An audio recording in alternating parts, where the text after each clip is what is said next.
তার বাড়ি হলো ময়মনসিংহ হালুয়াঘাট, আমার বাবার বাড়ি হলো পঞ্চগড়।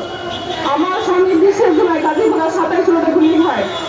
সেখান থেকে সাধারণ পাবলিক মিছিলের ছাত্ররা গুঠিয়া মেডিকেল, ইন্টারন্যাশনাল মেডিকেল যেটা পরিচিত, গুঠিয়া মেডিকেলে ভর্তি করে। ওখানে থেকে তার পকেটে ফোন করে সাধারণ পাবলিক আমার ফোন দেয়। আমি সেখানে যাই দেখি আমার স্বামী পাখার মধ্যে শোয়া, তার সাথে আরো 4টা লাশ। আমি দেখার পরে কান্দাকাটি করতেছি, ডাক্তারে বলে মেডিকেল থেকে লাশ নেন। আমি লাশ নেওয়ার জন্য নাম ঠিকানা সব লিখছি, কেউ আমাকে লিখছি সাইন করবো। এই মুহূর্তে সেনাবাহিনী গাড়ি, পুলিশের গাড়ি ঢুকে পড়ে মেডিকেলে। সবার মুখে একটা আতঙ্ক, পুলিশ এসে সেনাবাহিনী এসে গুলি করবো, গুলি করবো। এই আতঙ্কে মেডিকেল উদাও হয়ে গেল মানুষ।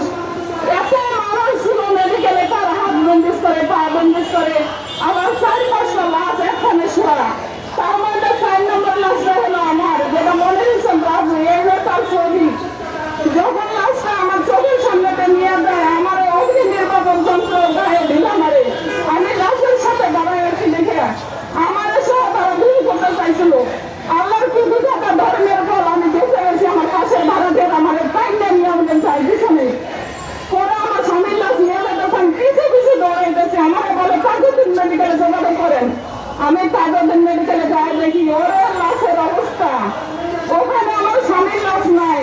বলে আমি আমার মুখে চলে যান, ঢাকা যান, সোহাদিন মেডিকেলে যান। আজ 1 বছর আমার স্বামীর লাশ আজ পর্যন্ত কোনো সন্ধান পাই নাই।